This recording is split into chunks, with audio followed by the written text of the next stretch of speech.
and welcome to Watchbox Studios and Watches Tonight. It's good to be back with you. This evening, bad Rolex listings, what's effectively the third in an informal series, watches that exist in a market bubble and alternatives that you should buy at better value, shipwrecks not called Titanic that Vacheron should dredge up for its next watch series, and trends that must end, starting with nasty, moldy Rolex caseback stickers and why you must remove them. All of that, plus your wrist shots this evening. I want to emphasize there is no better place than thewatchbox.com to buy, trade, and sell your watches. They employ me, which is a good thing, and since they pay me and you buy their watches, you are indirectly funding this show when you buy from our site. But I'll be magnanimous about this.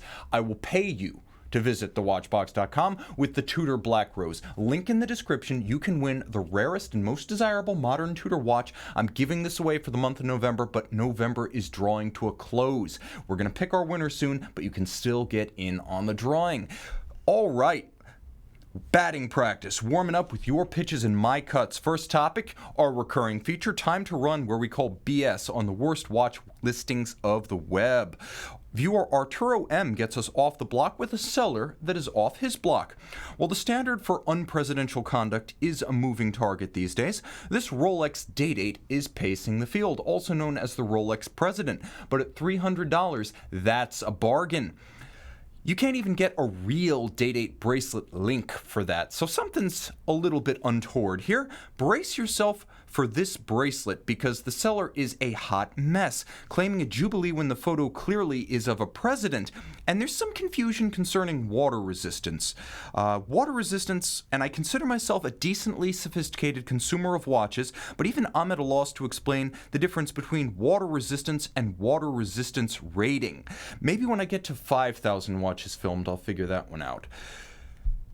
Now, here's where we generally point laugh and move on to watches that can't be purchased from the liner of a trench coat on Chambers Street in Manhattan. But, and this is a problem, this seller appears to have a semi-serious side business in what might, and I emphasize might, be real Rolex watches. This is a case where you need to apply your critical perspective no matter how tempting a deal might appear. Double-dipping real bogus watches and sellers who engage in that need to be treated as a menace to be avoided. You have only one chance to sell your soul and your credibility as a vendor in the luxury space. And this ship, hold that thought, but this ship, metaphor this time, has sailed. Ships to return shortly. Help me name and shame. Improve the e-commerce ecosystem via survival of the fittest. Send your bad watch sales listing to Monday Mailbag at thewatchbox.com. I can see Ottawa joining us. Simone joining us from Singapore. Hail Bop coming in. Weber Fan 1234. Jordanian 381 talk about the new Tudor, please. We might get to that. Robert Dixon from Scotland and Eric Nielsen, Western North Carolina, says hi. Simon Crawford, Gold Coast, Australia. Thank you for joining from far and near. Moving on to our first topic of the evening, Yan P asks, Tim, are there bubbles in the current watch market? And if so, what are they? Yes, I can think of four. Let me just first, full disclosure, admit that we have some of these watches for sale, and I'm a sale representative for a pre-owned vendor. You will pay for the privilege of owning some things now and owning some things first. That said, I'm going to make recommendations concerning what I would buy if I were in your shoes considering these. First, all of these are excellent buys if you buy them at the authorized dealer weight and pay MSRP. It's just the secondary markets that I don't see as sustainable or conscionable. First, Patek Philippe Nautilus 5711 1A. This is a watch that sells for $29,800 new at the authorized dealer. $50,000 or even more right now if you buy it pre-owned, just a few months old. A near 70% price premium for a watch that sold pre-owned for $25,000 as recently as late 2016 is the definition of a bubble. That's only 2 years ago.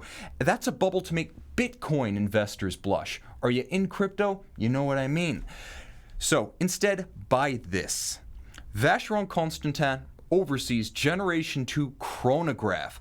in steel and titanium, as seen right there, 42 millimeters, more water resistant than the Patek, more anti-magnetic, fully depreciated right now at $13,000 to $14,000 pre-owned as seen. Full steel models on bracelet with silver dials start between $14,000 and $15,000 pre-owned, and this is for a watch that retailed for over $20,000 only 4 years ago. Real value, practicality, and enjoyment, and I think you're going to like it just as much as you would the Nautilus. I'll also say this, you get a more rugged watch, a similar style, a chronograph, a more legible date, and if you get it on the bracelet, a bracelet of far higher quality than what Patek is shipping these days. Jumping to a brand we all know and love, though occasionally love and hate, Rolex and the Rolex Daytona, specifically the Rolex Daytona 116500 LN, the current steel ceramic. It's gone nuts since it bowed in 2016 at Basel. $12,400 new, but you're going to wait 18 to 24 months to make that happen new.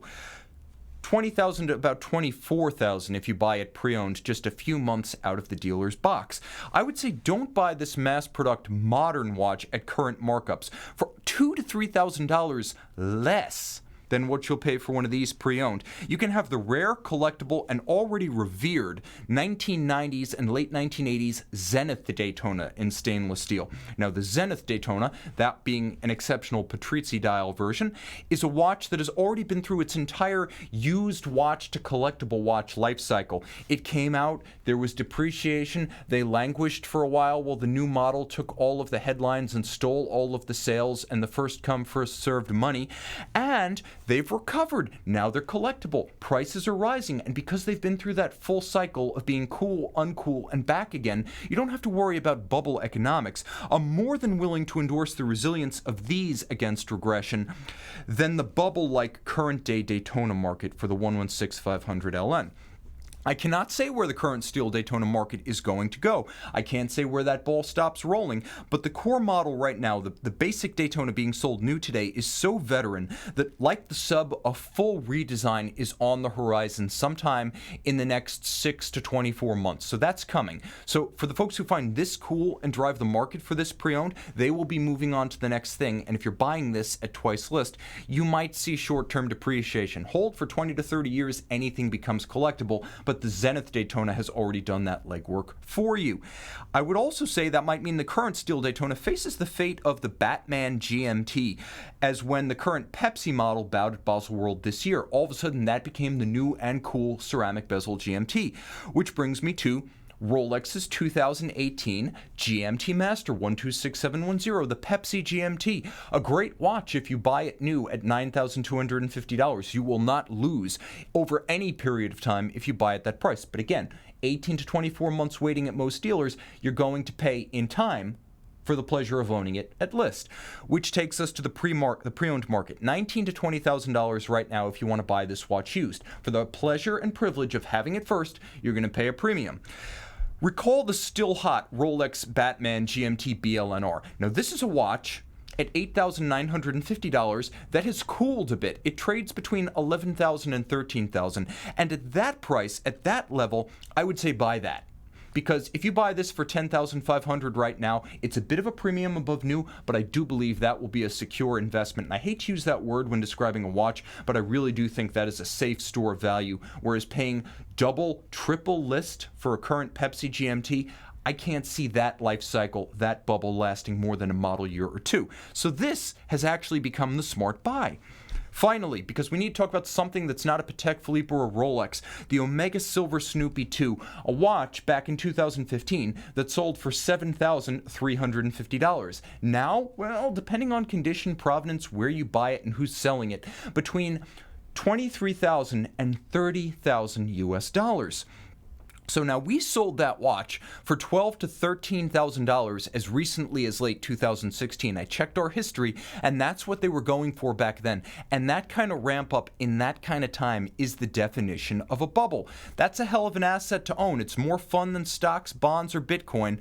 But at the end of the day, if you want to save some money to buy other watches, and I emphasize that's what collecting is all about, having an array to suit your tastes, you might want to consider something else. Also remember that the Snoopy 2 is the second silver Snoopy. There was a first in 2003, and because Omega is Omega and time marches on, you know there's going to be a 3 and there's going to be a 4. So prepare yourself and set your expectations. The market for this will falter at some point.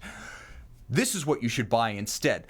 Buy a pre-moon Speedmaster Professional 10512. All of a sudden, you have a real Apollo-era flown reference. Maybe not an exact flown serial number, but a flown reference. You're getting it with the venerated Omega 321 caliber that actually did go to the moon with Buzz. You are getting the caliber that went to the moon with Neil. You're getting a watch that is truly Apollo program era, and with the 50th anniversary of Apollo 11 next year, this watch, which you can currently buy for $10,000 to $12,000 from a reputable dealer, has excellent investment potential. There's going to be a lot of awareness and enthusiasm and nostalgia for the moon landing and the moon program and everything associated with it. For $10,000, buying that, again, you're not getting a cheap one, you're not getting a ratty one, you're not getting a ragged one. For 10 to 12 grand, you're going to get one from a good dealer with an excellent condition and provenance. That's the one to buy, rather than a silver Snoopy 2, which emulates watches of that era at 2 times the price. All right. Jumping into our chat, let me acknowledge friends who are here, and I can see Brian Jones saying, I'm sticking to Tudor. Brian is also saying, a Milgauss is the only Rolex I'd ever consider spending my own money on. I wouldn't say it's the only one I would consider spending my money on, but the Z Blue dial will be the first Rolex I own. I can see right here, Private Idaho saying, I'm buying gold watches. You and everyone on 47th Street. And Robert Dixon from Scotland saying someone bought if I'm following the thread, someone bought a Batman at list. Well played if you did. Jumping straight in, Clive Watch Wrangler saying he's going for a 105012-66. That's a nice reference and a nice watch to own. Garrett Miller, Tim, given their lineage, why isn't Breguet given the same respect as the big 3? Bad marketing? 1, there was a long period when they made almost nothing. From the 60s through the 70s, they were a shop in Paris with an archive fixing old watches. 2, through the 70s and 80s, they were owned by the Chaumet brothers, who were later bankrupt and arrested. That brings you into disrepute. 3, through most of the late 80s and early 90s, they were owned by InvestCorp, a soulless conglomerate that invests in companies out of the Middle East. And finally, in the modern era, overproduction under the Swatch Group. As good as the watches are, and they're technically among the best in the world, you're simply looking at a supply-demand problem and a brand that doesn't know how to market itself. A.L. Breguet and the legacy of those watches is wonderful, but it is a wristwatch company, and the marketing needs to get with that notion. Jumping back to the program, Alfred S. asks, hi Tim, you mentioned that you film brand-sponsored videos on your review channel. Is there any way to tell which ones are sponsored messages and which ones are not? Well, yes, Alfred. As a matter of fact, of course, if I open the video with some language to the effect of, welcome to the world of, like a lobotomized operator on a theme park boat ride, that's a sponsored video, because that's the kind of language brands want. I don't get it either, but it seems to make them happy customers. My sponsored videos feature a wood block that I repurposed from a fishmonger and boutique gloves that never match the brands being presented. Don't tell FP Journe about that one. Richemont, too. Your money was well spent, mostly on cars and rock concerts, but yeah, the video is a bit. Finally, ask yourself, does the video feature poorly manicured hands, visible remnants of bicycle grease, and an abundance of wrist hair? If the answer to all 3 is yes, those are my unsponsored videos. That's actually what I deliver to my employer. But the narrative is a kick. And if you like to roll, I'm on the ball. But yeah, they're a little bit homemade, and that's the charm. But again, if I say welcome to the world of, and it seems a little bit Stepford, those are the sponsored videos. Jumping back into the chat box, I can see FZ, hello dudes. Flippin' Zippo joining us live. JBO Surf from Adelaide, Australia joining us live. IWC Da Vinci Blue Dial versus Portuguese or 5454 or JLC Reserve de Marche. I'd like the Reserve de Marche in blue, and I was there for its debut in 2017, so I've got an emotional attachment to that one on several levels. Plus, the dial tinge and luster is exactly like an FP Journe Chronomètre Bleu. They have one of the best blue dials. JLC, highly underrated in that regard. Yitzhak E asks, Tim, what's your opinion of the Romain Jerome Titanic Titanic DNA watch. Is it cool or creepy? Okay, this is what he's asking. Let me fill you in on what he's talking about if you've not heard of these. We turn our attention to Vacheron, purveyors of such refined wares as $20,000 Pokemon watches, Batman watches, and, yes, the topic of this discussion, literal Titanic salvage shipwreck steel watches. Because nothing shows sincere reverence for an actual gravesite quite like stocking its remnants alongside Spider-Man and Nintendo paraphernalia, both of which Vacheron has on offer. Naturally, if we're going to exhume remnants of the Titanic, why not run the table, and this is my original thought and contribution to the literature, with maritime disaster of all varieties, starting with the RMS Lusitania, sunk by a U-boat's torpedo early in World War I back in 1915. Now, this is guaranteed to blow any Titanic watch out of the water, and if both the notion and the turn of phrase are in bad taste, keep in mind we're talking alternatives to a literal existing Titanic steel salvage watch, a luxury product made of Titanic steel. So, here's the good news. Perhaps we have options, and we're going to give Panerai a run for its money, if not the Lusitania. Then why not dredge up the Italian Andrea Doria? Why not? It sank in 1956. As Panerai military production was tapering off, let's start a new maritime tradition. And, unlike the Titanic, you won't need a submersible to get to it. And while there's only so much Titanic steel to go around, let's face it, it's become a bit of an ore mine for novelty vendors. I just came up from Miami. There's a way to deal with this. Remember, Miami, it's a little bit of a hub for a different kind of economy. And just like you might cut the finest Colombian with a little baking soda or flour, to extend the shipment, still good stuff, you'll still get your kicks, but just like you might extend the shipment with a little bit of baking soda, most watch buyers won't notice if Vacheron slips in a few shards of the RMS Britannic, the Titanic's nearly forgotten and obscure sister ship that sank during World War I after hitting a mine. And like the Andrea Doria, this one's in relatively shallow water. It's like sticking a Salida caliber in when you expect an ETA. Again, this happens all the time in the watch and luxury industry. People will understand, and the best part is they won't know. So finally, yes, that is a hospital ship and a war grave. But again, are we crossing a line? In a world where you can already buy a Titanic tourbillon right now, made with actual parts of the Titanic, that's a tourbillon. I'm not sure that the line exists anymore. Jumping into the chat box right here, question from Ben Sona, why hasn't JLC popped in the market? A lot of it has to do with marketing and supply. There's a lot of supply, and I feel that the number one problem the Swiss have, and I know Ariel Adams and I have had discussions about this, it's marketing their own products. They have a real challenge with that. Making great stuff, no issues. Marketing it, challenges. I don't know if it's a cultural translation issue or if there's just a certain image that must be portrayed in the eyes of investors and corporate fathers at the umbrellas that hold all these little firms. I can't say. Great product, marketing, they need some help. JLC, give me a call. We can make things happen. Jumping straight down to viewer wrist shots. Abdul R. joins us from Germany. He's a longtime viewer. He actually sent me a couple of cool images, but this is at Germany's Furtwangen University with his Nomos Club Campus Amsterdam limited edition. Ben composes a shot of his vintage Zenith A3817 with his Volvo Amazon vintage auto, watches and wheels, and, appropriate, they're of the same era.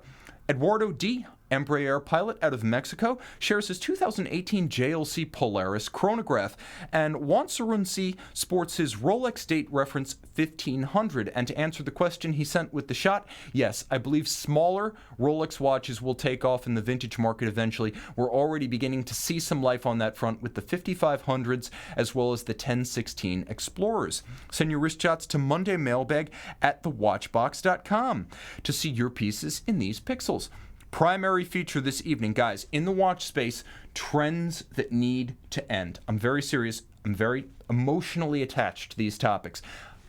My old hometown, Long Island, and Montauk, the hometown of my cousin Terrence. He's the true writer in the family. The watch world is a subculture, industry, and an ecosystem of manias unto itself. But like your best buddy and his eyesore project cars on cinder blocks in the driveway, you just know it's never going to happen. And the watch world, like that buddy, needs an occasional reality check to snap him out of the spell. and it has to come from those who care most.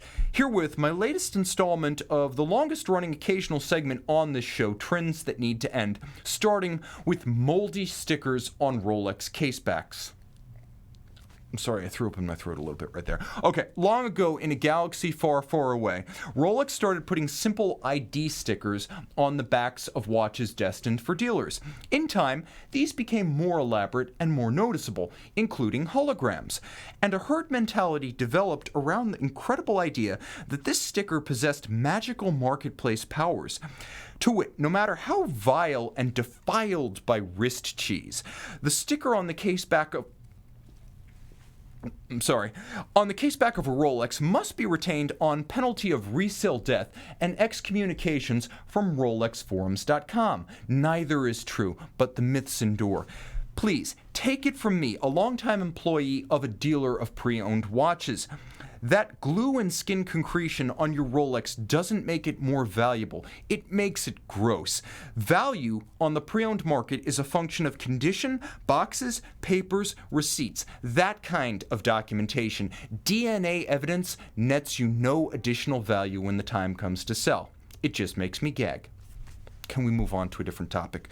Proprietary movement numbers for customer calibers. For some reason, in the era of Google and instant expertise and no secrets, brands still feel a need to coin dopey names for calibers bought from reputable Swiss suppliers. For example, Bell & Ross makes a solidly built and attractively priced BR0392 diver, powered by an ETA 2824, a superb Swiss automatic caliber for sports watches. Problem, this is officially Bell & Ross caliber BR302, and you'll note, if we can go back to that image of the movement, that the 2824 in the picture has been decorated by Tag Heuer with a caliber 5 stamp, a nomenclature from a different brand that actually illustrates the exact same concept and the exact same point.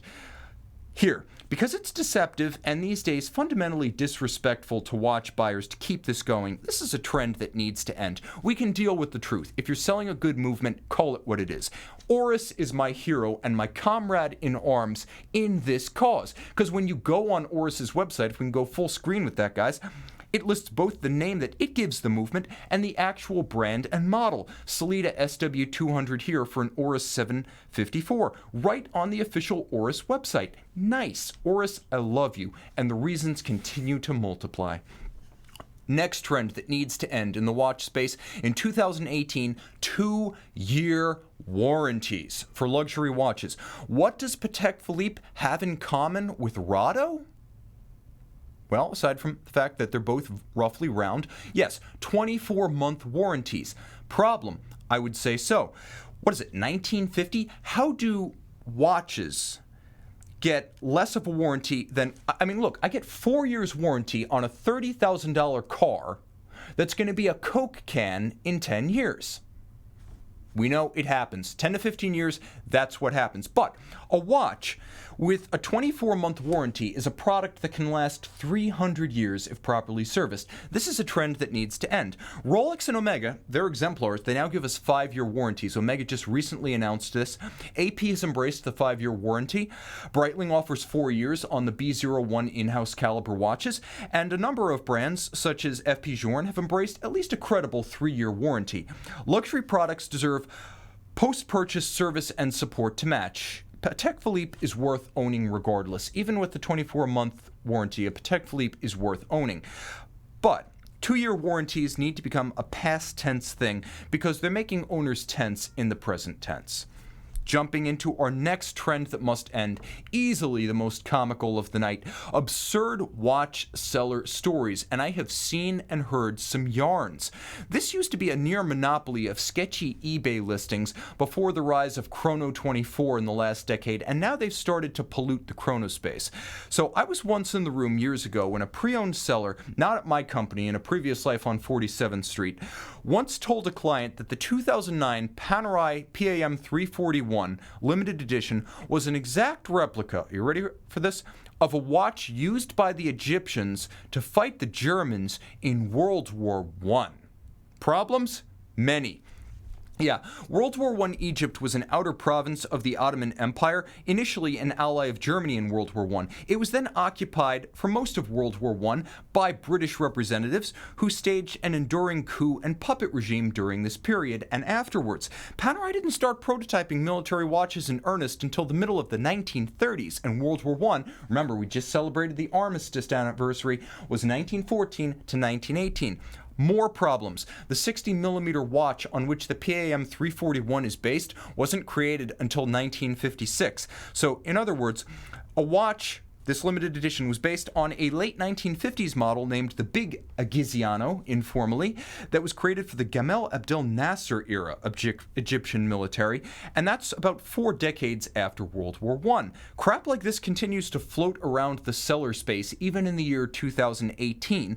I've even seen stuff that I wrote on JLC forums cut and pasted onto eBay listings for the wrong watch. So, I will admit, BS is a ton of fun, and I'm actually gonna admit that it adds a huge amount of sex appeal, and thus I try my hand. Let's see if I can add sex appeal to an old watch in bad condition. Start with this overpolished Omega Speedmaster Mark II. Now, a suitable backstory. Alright, worn during the decisive charge by Ronald Reagan's Velociraptor Cavalry and Abraham Lincoln on his War Grizzly, to destroy the Death Star to win World War II. I'd buy that. By the way, offered as is, no boxes or papers, runs okay, all sales final. Reviewer wrist shots. Needing no hype, Dan V of Milwaukee, USA, frames the New York City skyline with his Govberg bought Grand Seiko SBGA 211. The Snowflake. Thank you so much for trusting our company. Greg L joins from our old Watch You Want home of Fort Lauderdale, Florida, with his Ulysse Nardin Marine chronometer. By the way, UN's home office in Boca Raton, right next to Fort Lauderdale, so he's representing the home team there. Gareth Z of the UK rolls in his 2008 Mercedes-Benz SL350 and his Patek Philippe 5035 annual calendar, watches and wheels pairing that I can dig. Simon L fills the frame with his 2018 IWC Portuguese Chronograph 150th Anniversary Edition and 3 vintage racing McLarens in the background. Send your wrist shots to mondaymailbag@thewatchbox.com. Guys, one last chance. November draws to a close. As Thanksgiving approaches, I want to give you something else for which to be thankful. Our November giveaway watch. The Tudor Black Rose, the Black Bay Black 7922N. See it and get it. Click the link in the description, participate in our social media to weight your chances of winning. And remember, when the lights go down, the fun continues late into the night on Tim_Mosso on Instagram. When I pack it in, that's where the fun begins. Thank you so much for joining me from far flung and near. If you got up early, if you stayed up late, I'm doubly grateful. You make the best job in the world possible. Thanks to you, thanks to my crew. Time out, Tim out, and thank you for logging on.